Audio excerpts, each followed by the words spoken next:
त्यस पछाडि हामी अगाडि बढ्छौँ।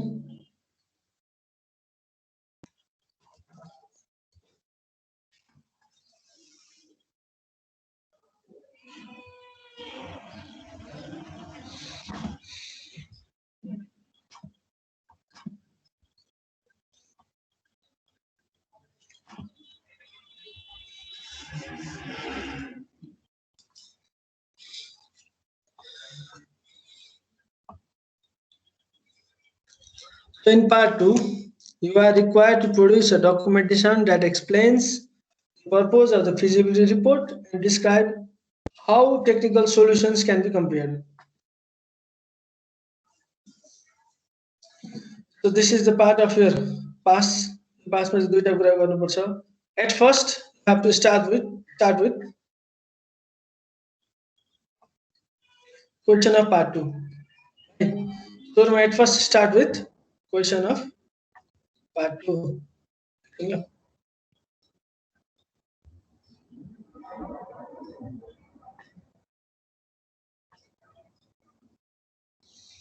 At first start with question of part 2 and then next page cover page of part 2 because part 2 पनि तिम्रो report फर्ममा लेख्नु भनेर भनेको छ. So part 2 लाई पनि cover page दिने. part 1 मा जसरी cover page दिएको थियो त्यस्तै नै give the cover page to the part 2 and then cover page भइसके पछाडि table of content चाहिहाल्यो, त्यसको summary चाहिहाल्यो.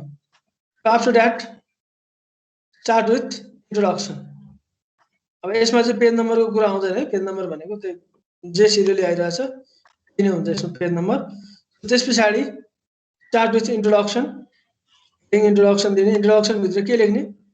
इन्ट्रोडक्सन भित्र त्यसमा same what you are going to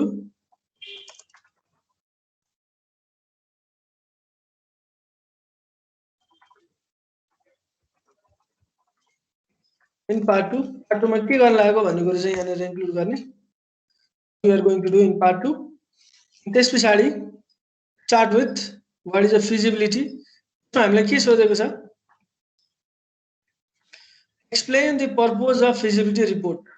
जुन feasibility study छ त्यसको के छ the reason. what is the importance of feasibility study? you have to include. त्यसको लागि the background चाहिन्छ. at first start with what is a feasibility. what is a feasibility? what is a feasibility study?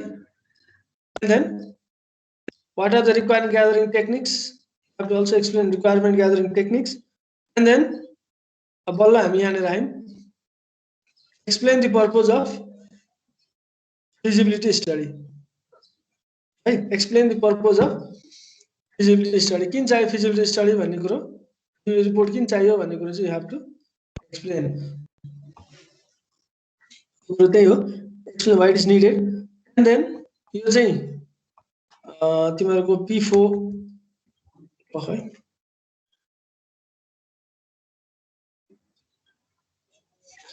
STLC मा सबैले डिस्टिंक्सन ल्याउनु पर्छ है.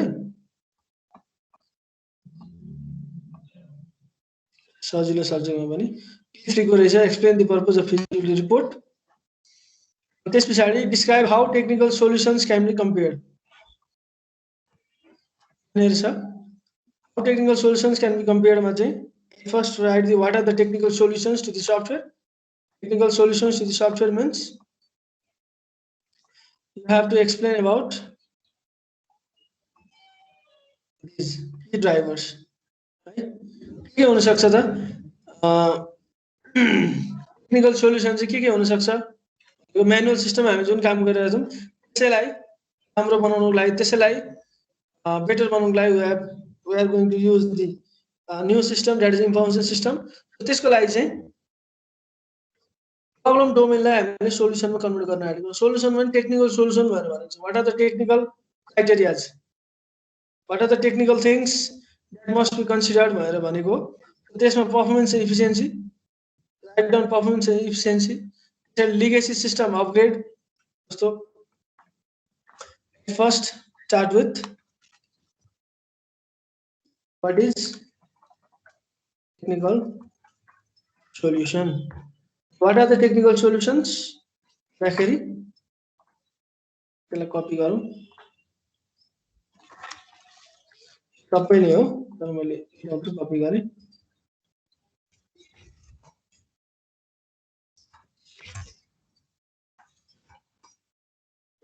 अब यसलाई एक्सप्लेन गर्ने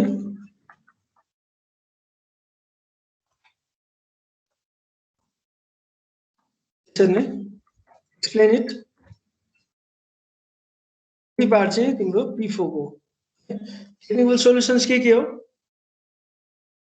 and then what are the factors for the technical solution performance and efficiency explain it legacy system upgrade efficiency explain it elimination of human error explain it अनि automation पनि explain it यो कुराहरु चाहिँ explain गर्नुपर्छ तिमीले technical solutions मा so the next question is prepare a brief report discussing the components of feasibility report feasibility report को components हरु के हो you have to explain what are the components of feasibility report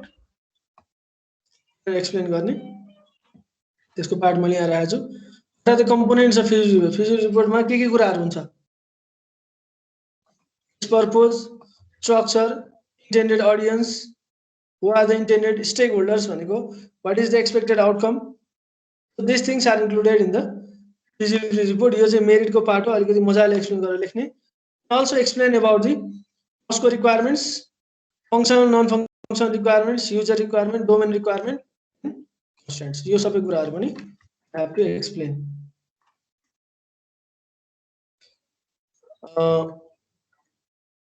जसको छुटेको छ डोरी हामी भोलिपर्सि क्लासमा फेरि revise गरिहाल्छौं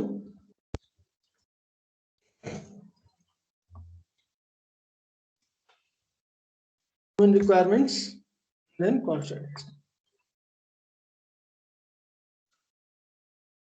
these are the components of feasibility report this is the part of merit मजाले मिलाएर लेख्नु and then part of distinction मा के भनेको छ carry out the feasibility study as per the best of your research work against a solution to develop for the given problem भनेको software भनेकै system भनेकै इन्फर्मेसन सिस्टम भनेकै के हो हाम्रो प्रब्लम डोमेनलाई चाहिँ सोलुसन डोमेनमा कन्भर्ट गर्ने हो अगाडि नै तिमीले कुनै केही काम गरेको छ भने त्यसको बारेमा चाहिँ तिमीले फिजिबिलिटी स्टडी लेख भनेर भनेको अब अगाडि नै तिमीले कुनै सफ्टवेयर बनाएको छ भने तिमीलाई रिक्वायरमेन्टहरु सबै थाहा हुन्छ तर अगाडिको बेसमा आएर गर भनेर भनेको अब यसमा अगाडिकै बेसमा आएर गर्दा पनि हुन्छ अर्को कलेज म्यानेजमेन्ट सिस्टमलाई पनि बेसमा आएर गर्दा हुन्छ त्यसरी गरे पनि हुन्छ फरक यति हो कि ले गरेको छ भने रिक्वायरमेन्ट सबै कुराहरु थाहा हुन्छ कलेज म्यानेजमेन्ट सिस्टम छ भने तिमीलाई रिक्वायरमेन्ट थाहा हुँदैन सोच्दै गर्नुपर्छ म चाहिँ के रिकमेन्ड गर्छु भन्दाखेरि तिमीहरुलाई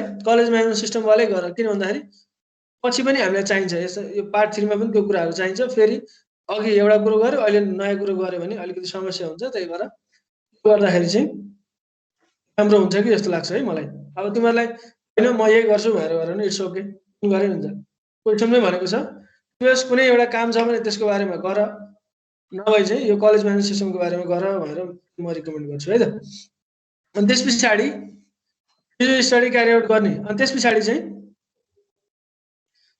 access the impact of different feasibility criteria on the software investigation अब डिफरेंट फिजिबिलिटी क्राइटेरिया भने के छ हाम्रो legal feasibility, social feasibility, economic feasibility, technical feasibility, time scale feasibility, schedule feasibility, operational feasibility, organizational constraints. So these are the criteria that determine whether the software will be implemented or not. So based on your past experience or based on knowledge management system, you can write down what are the impact of different feasibility criteria on software investigation. Campus area network मा चाहिँ time feasibility ले कतिको असर पार्छ अथवा legal feasibility कतिको असर पार्छ र हाम्रो अरु टेक्निकल फिजिबिलिटी कसरी असर पार्छ भन्ने कुरा you have to write down in this part 3 sorry distinction part of part 2 so त्यही भएर मैले यहाँ समराइज गर्दैछु छु what are the impacts of feasibility criteria on the software investigation explain about your project that is college management system also Also discuss about the problem domain and the proposed solution. यो तिमीले चाहिँ यो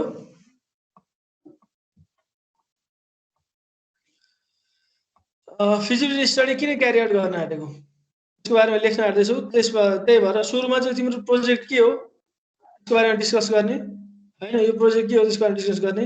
why you are going to do this project भनेको के हो, explain about the problem domain then propose solution. तिम्रो के हो त प्रपोज सोल्युसन, तिमीले के बनाउन लागेको त, यो के बनाउन लागेको भन्दाखेरि कलेज म्यानेजमेन्ट सिस्टम बनाउन लागेको। So this is your propose solution. Why you are going to do that means this is your problem domain, what you are going to do, this is what you are going to do. त्यसपछि यो भनेको why you are going to do, what is the expected outcome भन्ने कुरो चाहिँ propose solution, यो चाहिँ explain गर्नु हो। त्यस पछाडि explain your requirements, what are the requirement for your college management system. Requirement के हुन सक्छ त कलेज म्यानेजमेन्ट सिस्टमको केसमा भनेर यहाँ तिमीले एक्सप्लेन गर्न सक्छौ।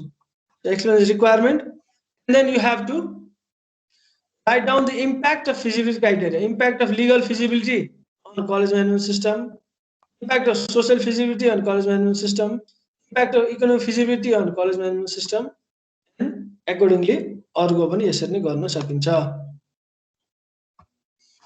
सो एट लास्ट हामीले इन्ट्रोडक्सनबाट सुरु गरेको छौँ भने कन्क्लुजन चाहिँ दिनै पर्छ। कन्क्लुजनमा चाहिँ you have to conclude about what you are going to, what you have done in part 2 भन्ने कुरो यहाँनिर कन्क्लुड गर्न सकिन्छ। कसैको केही क्वेसन छ यसको बारेमा?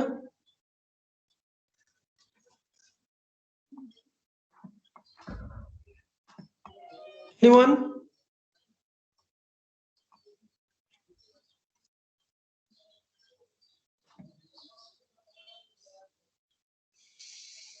ल मलाई न्यू रुटिनको इमेल आएको होला सरको उसमा,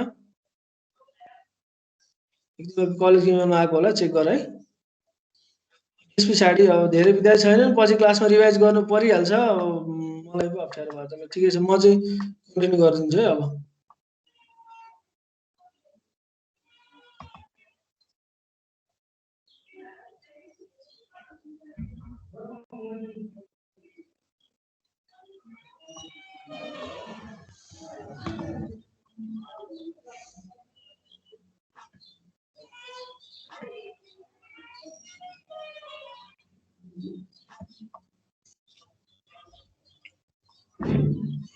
एउटा सानो टपिक मात्रै पढ्छौँ हामी।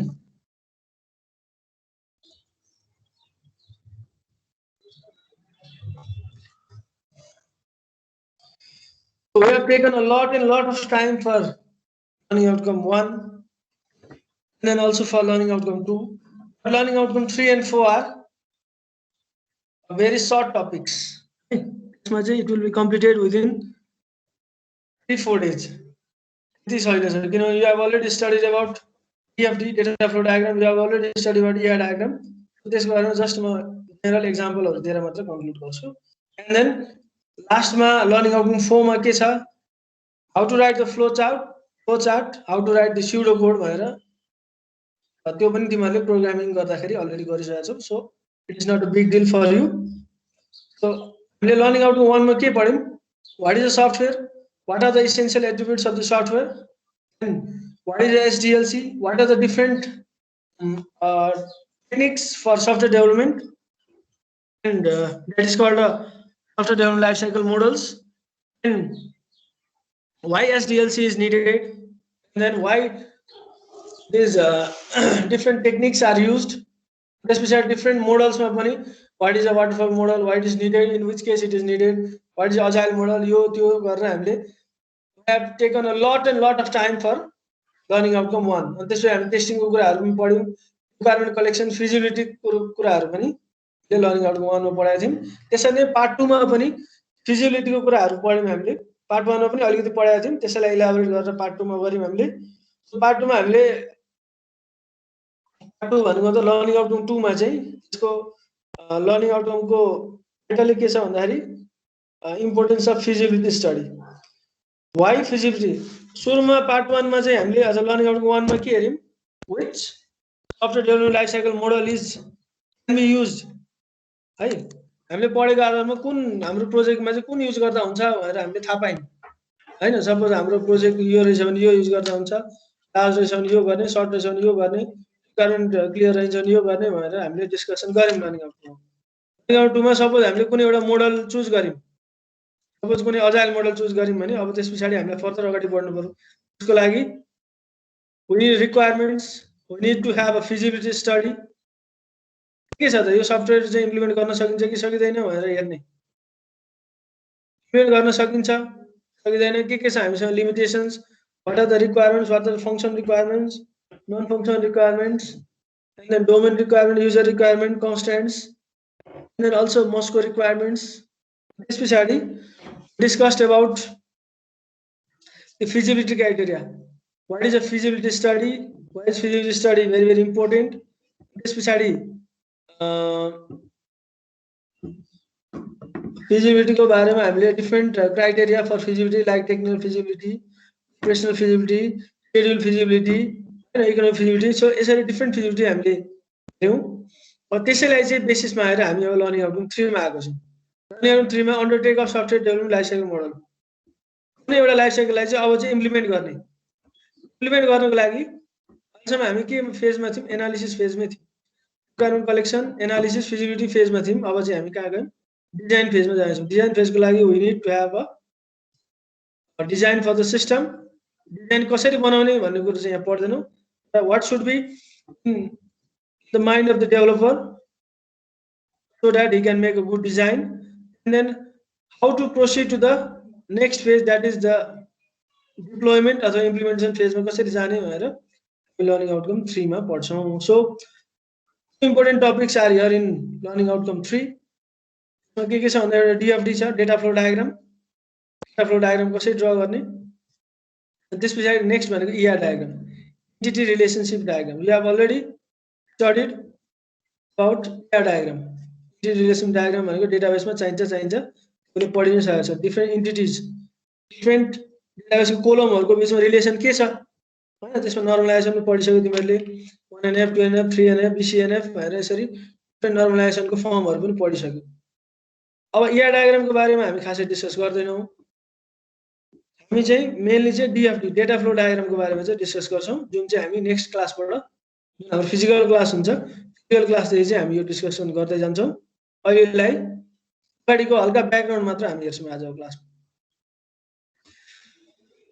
At first software development life cycle मोडलमा जानुभन्दा अगाडि हामीले के थाहा हुनुपर्छ? We have to identify the requirements. Requirement कसरी कलेक्सन गर्ने भन्ने हामीले पढिसक्यौं लर्निङ आउटकम 2 मा।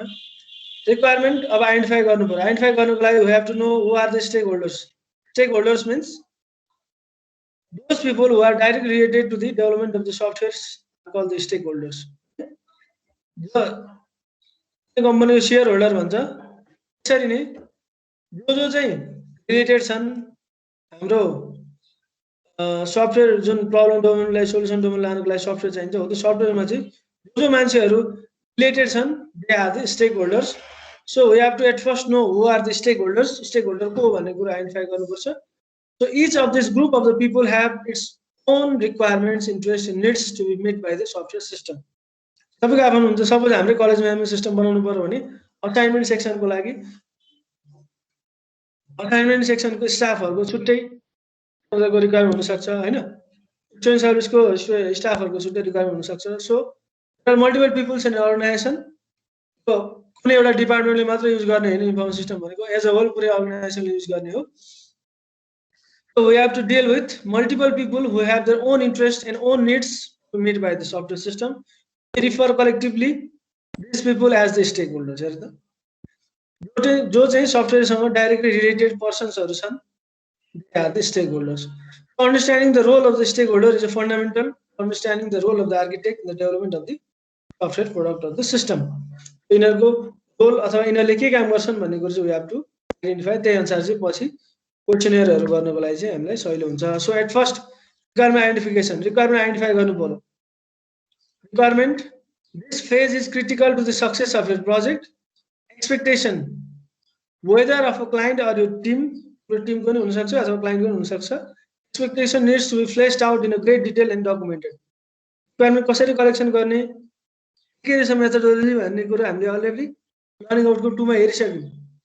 फ्लेश्ड आउट भनेको एकदमै फाइनल डिटेल्समा चाहिँ जसले गर्दाखेरि चाहिँ हामी अब फेरि अब कुनै स्पेसिफिक मोडल नभइकन सपोज हामी चाहिँ वाटरफल मोडलमै गइरहेको छौँ भने फेरि अगाडिपट्टि जान मिल्छ त मिल्दैन रिक्वायरमेन्ट चेन्ज भयो भने चाहिँ हामीलाई गाह्रो पर्छ वाटरफल मोडलमा अब हाम्रो सफ्टवेयरको रिक्वायरमेन्ट के छ सफ्टवेयरलाई कसरी लान सकिन्छ त्यसको आधारमा चाहिँ हामीले त्यसलाई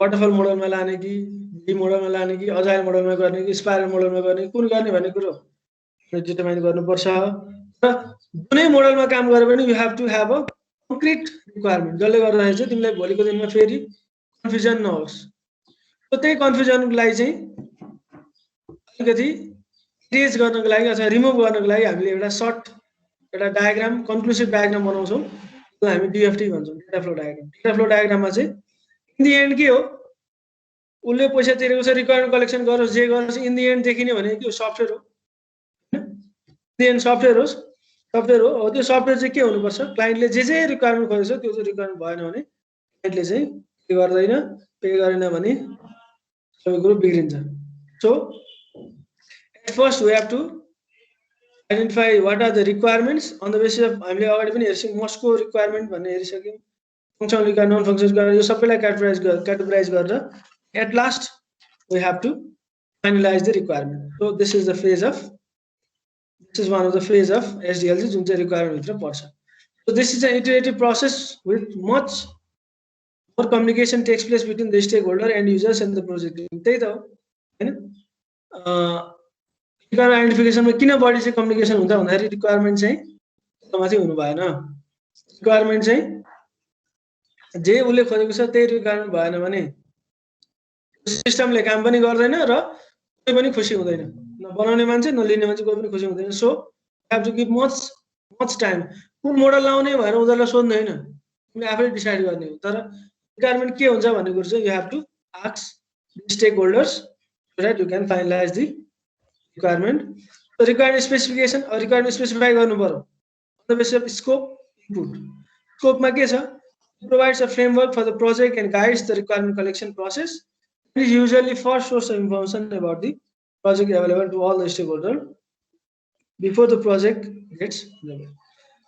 पहिला प्रोजेक्टको स्कोप के हो हाम्रो कलेज म्यानेजमेन्ट सिस्टम भनेर बनाउँदैछौँ भने त्यसको स्कोप के हो त why are going to make this software अथवा कलेज म्यानेजमेन्ट सिस्टम चाहिँ किन बनाउन लागेको भन्ने कुरो यु हेभ टु स्पेसिफाई अब असाइनमेन्ट क्वेसनमा आयो त्यही भएर बनाएको त होइन हामीले तिमीलाई एउटा प्रोजेक्ट दिएको first you have to identify the scopes and objective तिम्रो के छ प्रोजेक्टको स्कोप्स एन्ड अब्जेक्टिभ त्यस पछाडि you have to identify the रिक्वायरमेन्टमा चाहिँ के हुन्छ input is important to design appropriate data input method to prevent the error when entering the data. In the end, information system भनेको अस्ति पनि हामीले हेरिसक्यौँ त्यत्रो different types of information system हेऱ्यौँ त्यसमा चाहिँ हामीले दिएको इनपुट चाहिँ प्रोसेस भएर हुन्छ आउटपुटमा आउँछ त्यो इनपुट चाहिँ के दिने हो त इनपुट के आउँछ हाम्रो जुन न्यू सिस्टम बन्न आँटेको छ त्यसमा इनपुट चाहिँ के हुन्छ भन्ने कुरो चाहिँ हामीलाई थाहा हुनुपर्छ सो यो चाहिँ हाम्रो रिक्वायरमेन्ट स्पेसिफिकेसन फेजमै चाहिँ यसलाई फाइनलाइज गर्नुपर्छ पछि इनपुट तिम्रो चेन्ज भयो अथवा रिक्वायरमेन्ट चेन्ज भयो भने पछि चाहिँ अप्ठ्यारो पर्न सक्छ सो यसकै बेसिसमा चाहिँ हामीले डिएफडी ड्रा गर्ने हो पहिले इनपुट जे छ त्यो इनपुटलाई चाहिँ प्रोसेस गरेर आउटपुट निकाल्ने हो डिएफडी भनेको जस्तो for example petrol pump management system भनेर एउटा कुनै बनाएको छ अरे त्यसमा के हुन्छ मान्छे आउँछ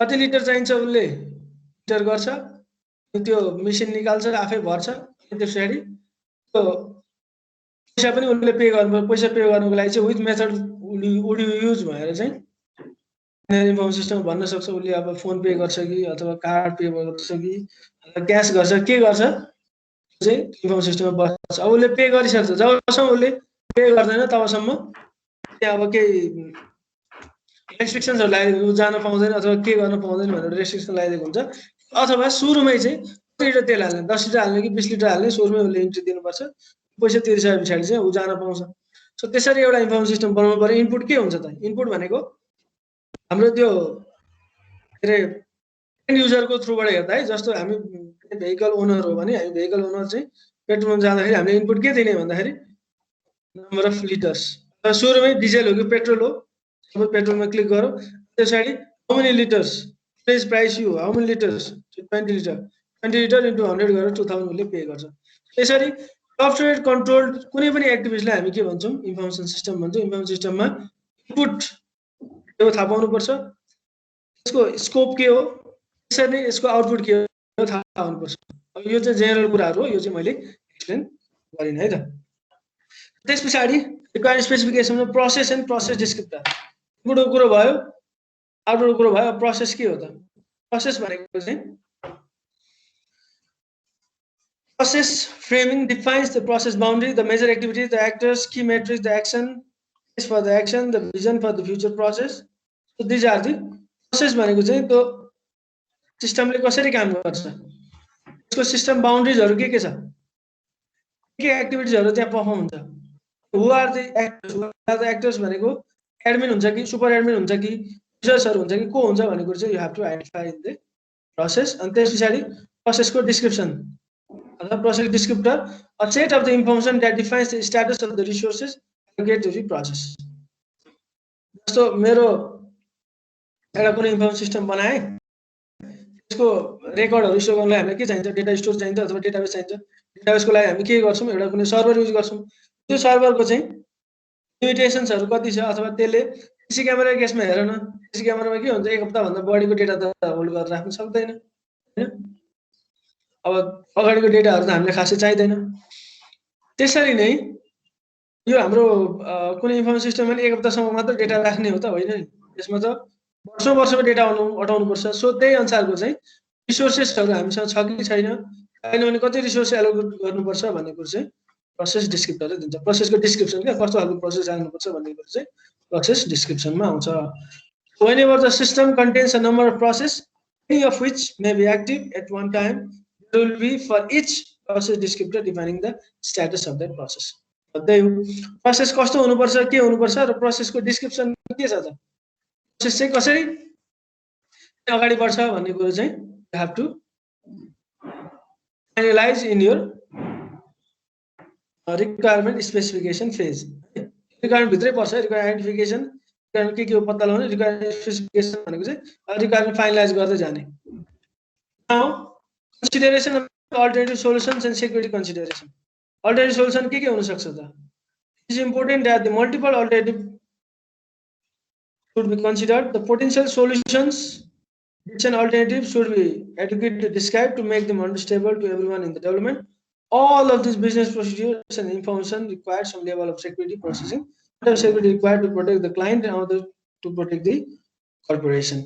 अब तिमीहरुले सेक्युरिटी भन्ने सब्जेक्ट पढेकै छ, त्यसमा तले के देख्छौ, के देखेछ भन्दाखेरि एउटा सानो एररले, एउटा सानो बगले पनि के हुन सक्छ, कोही त्यस्तो अननेसेसरी पर्सन्सहरु चाहिँ अथवा म्यालिसियस एक्टिभिटिजहरु चाहिँ हुन सक्छ एउटा सानो बगले पनि हैन।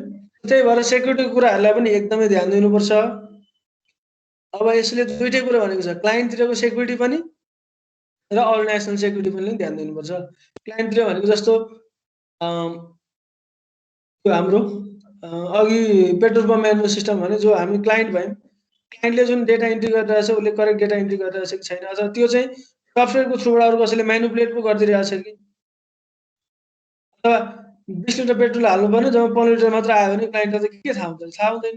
उसले त नापेर बस्ने कुरा आउँदैन, अन्दाजको भरमा हालिराख्ने हो भने अन्दाजको भरमा उसले डिटरमाइन गर्न सक्छ। सो एभ्री केसमा चाहिँ सफ्टवेयरको सेक्युरिटी चाहिन्छ। So we have to also consider alternative solution. Alternative solution भनेको चाहिँ कुनै बेला यो सफ्टवेयरलाई अपग्रेड गर्नु पर्यो अथवा सफ्टवेयरले काम गरेन भने के हुन सक्छ, अथवा अहिले म्यानुअल सिस्टममा गइरहेछौँ भने त्यसलाई फर्दर सिस्टमेटिक वेमा म्यानुअल सिस्टममा लाने कि अथवा पुरानो सिस्टमलाई अपग्रेड गरेर न्यू सिस्टममा लाने कि अथवा म्यानुअल सिस्टमलाई अपग्रेड गरेर न्यू इन्फर्मेसन सिस्टममा लाने भनेको अल्टरनेटिभ सोल्युसनहरु चाहिँ यु हैव टु डिसाइड पनि गर्ने, सेक्युरिटी कुराहरु पनि हैव टु कन्सिडर। सो यो चाहिँ आइडेन्टिफाई रिक्वायरमेन्ट पर्छ। क्वालिटी एस्युरेन्स, क्वालिटी एस्युरेन्सको त बारेमा हामीले टेस्टिङको अगाडि नै पढिसकेको छ। टेस्टिङले के भन्छ भन्दाखेरि दुईवटा कुराहरु चाहिँ हेर्नुपर्छ। एउटा भनेको software must be defect free, एररहरु आउनु हुँदैन, बगहरु आउनु हुँदैन, एउटा त्यो भयो। अर्को भनेको user acceptance testing, what the user needs must be fulfilled by the software. कस्टमरले जे चाहन्छ त्यो चाहिँ रिक्वायरमेन्ट चाहिँ मिट हुनुपर्छ सफ्टवेयर। सो त्यो भनेकै क्वालिटी एस्युरेन्स हो। त्यसपछि व्हाट आर द कन्स्ट्रेन्ट्स, कन्स्टेन्ट्स भनेको चाहिँ अब मनीको कुरा आउन सक्छ, कस्ट, अर्गनाइजेसन पोलिसिज। कस्ट भनेको system cost, benefit from the system. मैले धेरैचोटि भनिसकेको छु, सफ्टवेयर इम्प्लिमेन्ट गर्ने अथवा नेटवर्क इम्प्लिमेन्ट गर्ने भनेको के हो? कुनै दोकानमा गएर सफ्टवेयर इम्प्लिमेन्ट गरेर फाइदा हुन्छ त? कुनै सिम्पल पसलमा, पान पसलमा हुँदैन। अब उसको एकदमै ठुलो चाहिँ पसल छ भने त्यस्तो केसमा हुन सक्ला, तर हरेक कुरामा कस्ट हेर्नुपर्छ। कस्ट बेनिफिट चाहिँ एनालिसिस गर्नुपर्छ। तिमीहरूलाई मैले स्लाइड पनि पठाएको थिएँ, त्यसमा तिमीहरूले हेरेनौ। अब टाइम कन्स्टेन्टले गर्दाखेरि तिमीहरूको कोर्स यो सुरु भएर त्यो कुराहरू मैले भन्न पाइनँ। र चाहिँ कस्ट बेनिफिट एनालिसिस पनि तिमीहरूले गर्नुपर्छ। अब यो सफ्टवेयरले चाहिँ मलाई अबको 10 इयर्स पछाडि यति ग्रोथ गराउँछ। सफ्टवेयरले ग्रोथ गराउने होइन, तर सफ्टवेयरको हेल्पले चाहिँ ग्रोथ गर्न सकिन्छ। यो जुन मैले यो वान टाइम कस्ट लगाएँ, यो वान टाइम कस्ट चाहिँ यति वर्ष पछाडि कभर हुन सक्छ भनेर यु हेभ टु सुरुमै चाहिँ तिमीले फाइनलाइज गर्नुपर्छ। सुरुमै चाहिँ प्लानिङहरू गर्नुपर्छ। हो त्यो मेरो मैले पैसा खर्च गरेछु यो चाहिँ रिकभर हुन सक्छ कि सक्दैन, हैन? What are the system cost, what are the benefit from the system भन्ने कुरा चाहिँ तिमीले अलरेडी आइडेन्टिफाई गर्नुपर्छ। These are the constant. पैसा भनेको जहिले पनि कन्स्टेन्ट हुन्छ हरेक कुरामा। मोबाइल पनि 10,000 किन्ने कि 20,000 किन्ने आफ्नो लिमिटेसनको आधारमा हुन्छ। पैसा कति छ के छ त्यसको आधारमा हुन्छ। Next, organizational policies. Whether the propose system is consistent with the organization strategy objective. हाम्रो अर्गनाइजेसनको एउटा के हुन्छ, मिसन भिजन हुन्छ, अब्जेक्टिभहरू हुन्छ। त्यो अब्जेक्टिभहरू चाहिँ मिट गर्न सक्छ कि सक्दैन हाम्रो यो प्रपोज सिस्टमले भन्ने कुरा चाहिँ अर्गनाइजेसनल पोलिसी। अर्गनाइजेसनल पोलिसी भनेको अर्गनाइजेसनको रुल्स एन्ड रेगुलेसन्स भित्र चाहिँ यो सफ्टवेयरले काम गर्छ कि गर्दैन भन्ने कुरा पनि हेर्नुपर्छ। अब जस्तो एउटा कुनै कन्फिडेन्सियल डेटा छ, त्यो कन्फिडेन्सियल डेटा चाहिँ त्यसले पनि लिएर हिँडिरहेको छ। अब म्यानुअल वर्कमा के हुन्थ्यो, कन्फिडेन्सियल भनेपछि कसैले चलाउँदैन थियो, तर हाम्रो सफ्टवेयर सिस्टम गएपछि जसले पनि एक्सेस गर्न पायो भने that is against the organisational policy. So these things you have to consider. So आजलाई यति गरौँ। From next class we will discuss about how to proceed the software documentation part, report documentation part, and then DFD. DFD लाई 2 वटा classes, त्यसपछि last को chapter लाई 2 वटा, लगभग 5, 6 वटा क्लासेसमा our course will be complete। यसको STLC को चाहिँ सिक्युरिटीको त अलिकति थ्योरीहरू मात्र बाँकी छ। थ्योरी त हामी नेक्स्ट क्लासमा, नेक्स्ट क्लास कहिले छ हाम्रो? सोमबार, हैन? सोमबारबाट कभर गरिहालौँ। तिमीहरूलाई इमेल आएको छ कि छैन?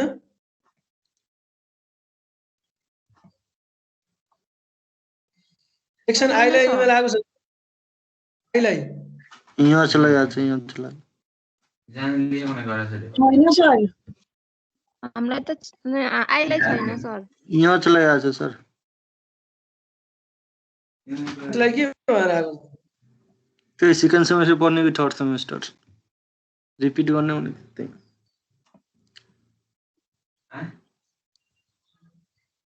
Survey form? हजुर, त्यो सेकेन्ड सेमेस्टर पढ्ने रिपिट गर्ने कि थर्ड सेमेस्टरमा जाने त्यही भनेर त्यो फर्म आज फिलअप गर्नु।